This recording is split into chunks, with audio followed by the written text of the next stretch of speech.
ओम नमः शिवाय।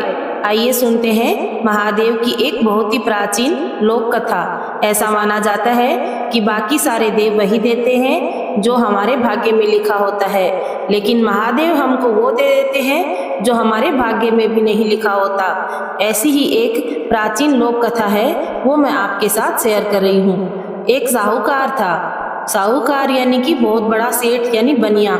उसके धन संपदा की कोई कमी नहीं थी, लेकिन उसको एक बहुत बड़ा दुख था, उसके कोई भी संतान नहीं थी। और साहूकार का एक नियम था, वह रोज सुबह उठकर शिव जी की पूजा किया करता, शिव मंदिर में जाकर वहां पर पूजा अर्चना करता, शाम के समय जाकर शिव जी के मंदिर में दीपक लगाया करता। शिव जी और पार्वती जी ये करते हुए उसे देखते रहते।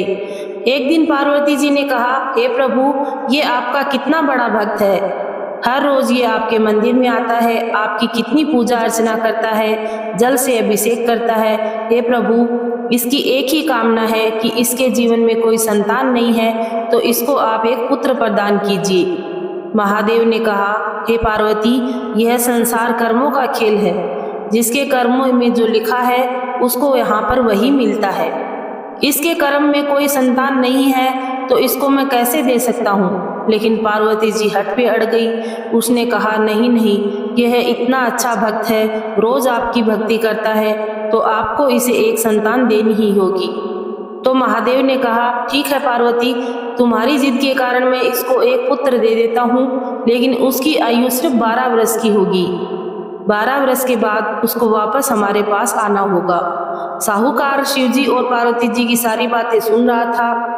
ये बातें सुनकर उसे ना ही खुशी हुई और ना ही बहुत ज्यादा दुख। थोड़े दिन बाद साहूकार के घर में बेटा प्राप्त हुआ। सभी लोग बहुत खुश थे, तालियां बजा रहे थे, कोई नाच रहा था, कोई गा रहा था, खुशियां मना रहे थे, सब लोग झूम रहे थे। लेकिन साहूकार के मन में बिल्कुल भी खुशी नहीं थी। उसको पता था कि ये मेरे भाग्य में नहीं है, 12 साल बाद ये चला जाएगा।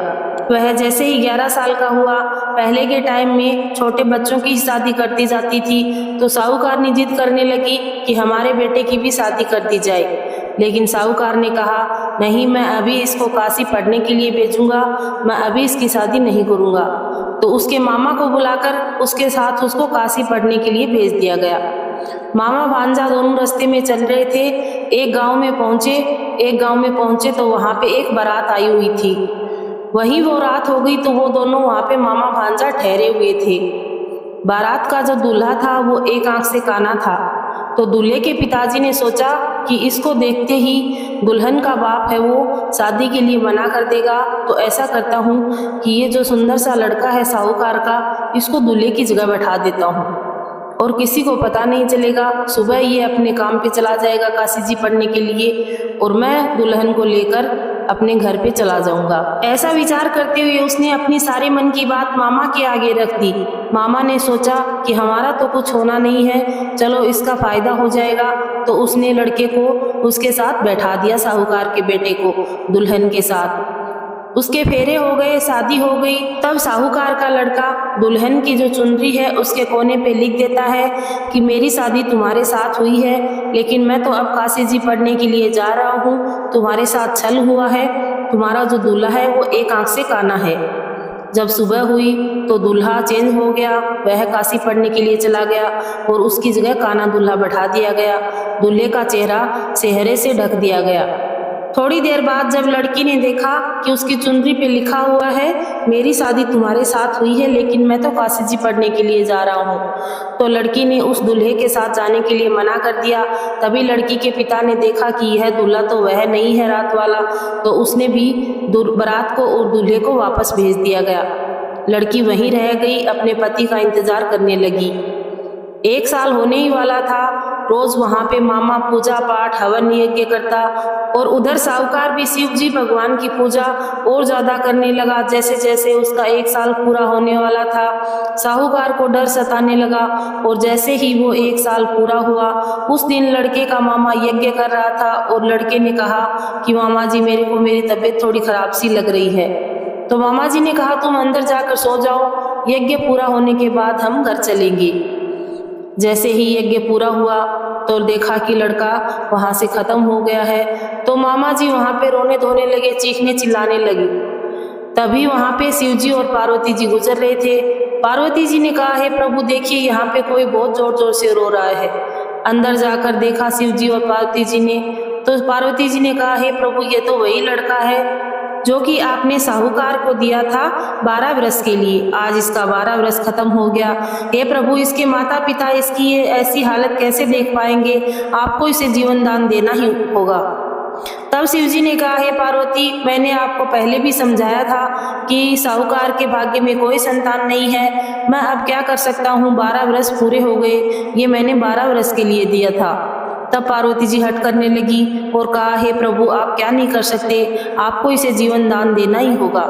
पार्वती जी के इस तरीके से हट करने से शिव जी को उसे जीवन दान देना पड़ा और मामा और भांजा राजी खुशी अपने घर चलने लगे। रास्ते में वही गांव आया जहां पे उसकी शादी हुई थी। तो लड़का जैसे ही उस गांव से गुजरने लगा तो लड़की के पिताजी ने लड़के को पहचान लिया और अपने घर लाकर अपनी बेटी और दामाद का खूब स्वागत सत्कार करके उसके साथ अपनी बेटी को विदा किया। मामा भांजा और दुल्हन सब घर को लौट रहे थे, तभी उसके माता पिता की नज़र अपने बेटे के ऊपर पड़ी। साहूकारनी दोनों छत के ऊपर बैठे हुए थे। साहूकार को पता था कि आज मेरा बेटा घर नहीं आएगा, कोई और ही समाचार आने वाला है, तो वह प्रण लेकर बैठा था। शिव जी को बोल के आया था कि अगर मेरा बेटा आया तो नीचे उतरूंगा, नहीं तो छत से ही कूद जाऊंगा। सामने से उसका बेटा और बहू आते हुए दिखाई दिए तो साहूकार ने दौड़कर आए नीचे और अपने बेटे को गले लगाया, बहू का खूब स्वागत सत्कार किया और सबने हंसी खुशी से अपना जीवन यापन किया। हे भोलेनाथ, ये कहानी कहते सुनते और हुंकारा भरते सबकी मनोकामना पूर्ण करना, सबके बच्चों की रक्षा करना। ये कहानी सुनने से हमको पता लगी क्या है कि महादेव हमको वो दे देते हैं जो हमारे भाग्य में भी नहीं लिखा होता। उम्मीद है आपको ये कहानी अच्छी लगी होगी। अच्छी लगी है तो लाइक करें, शेयर करें और इस चैनल को सब्सक्राइब करें। हर हर महादेव।